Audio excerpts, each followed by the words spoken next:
এইটা দেবো মনে করছি। দেখেন কিভাবে দৌড়াদৌড়ি করে।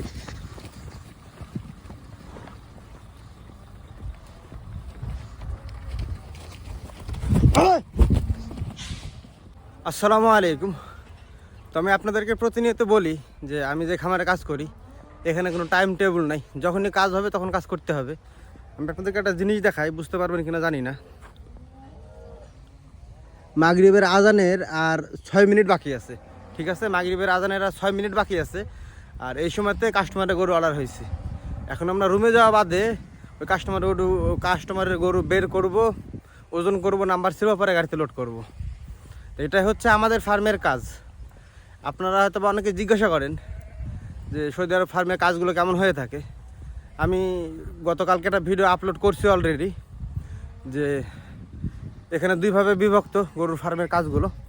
একটা হচ্ছে আপনার যেগুলো দুধের খামার, সেগুলো 12 ঘন্টা ডিউটি, তারপরে কোনো কাজ থাকে না ওদের। আর আমাদের মতো যে কোয়ালিটি খামারগুলো, যেখানে মাংসের জন্য গরুগুলো বেচা কেনা হয়, এখানে সিস্টেমটা পুরোটাই ভিন্ন। মানে যখন কাস্টমারের অর্ডার তখন আমাদেরকে গরু বের করতে হয়, আর এর জন্য আমাদেরকে দিনে 24 ঘন্টা খামারে থাকতে হয়। সপ্তাহে 7 দিন, মাসে 30 দিনই আমাদের কোনো ছুটি নাই। কেমন ছুটি নাই মানে জুমার দিন তো নাই। আমাদের যে ঈদ যায় দুইটা, রমজান ঈদ বলেন বা কুরবানি ঈদ, এই দুই ঈদেও কিন্তু আমাদের ছুটি নেই। তো এটা হচ্ছে আমাদের এই গরুর ফার্মের কাজ। তো আমি ওইদিকে কিন্তু অলরেডি মানে 45 পিস গরু বের করে রেখে আসছি। ওইগুলো সব গাভী গরু, মানে ওই গাভী গরুর সঙ্গে আরও দেখা যাচ্ছে 3 পিস বা 4 পিস মতো এইগুলো যেগুলো দেখছেন আপনারা এখন, এগুলো কিন্তু বকনা গাভী। মানে এগুলোর এখন পর্যন্ত বাচ্চা হয়নি।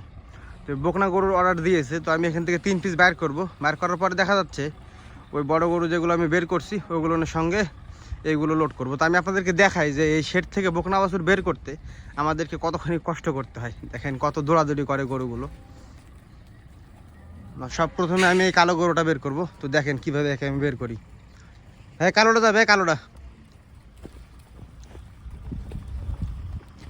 দেখতেছেন কীভাবে লাফালাফি শুরু করছে।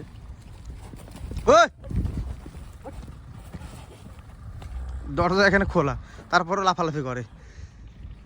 তো আরও 2টা আমাকে বের করতে হবে, দেখায় আপনাদেরকে ওই 2টা বের করেও যে কীভাবে এরা লাফালাফি করতেছে। কালোটা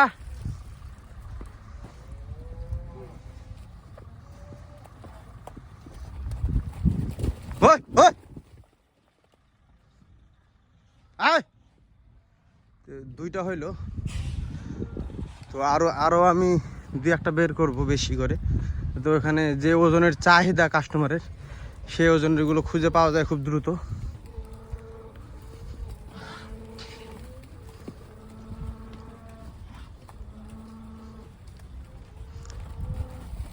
এইটা দিব মনে করছি।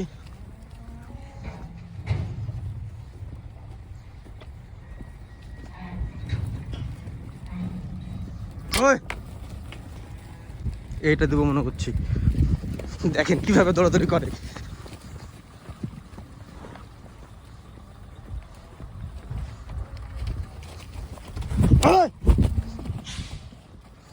তিনটা হইলো, চিন্তা করতেছি আর 2-1টা বেশি নিয়ে যাব কিনা।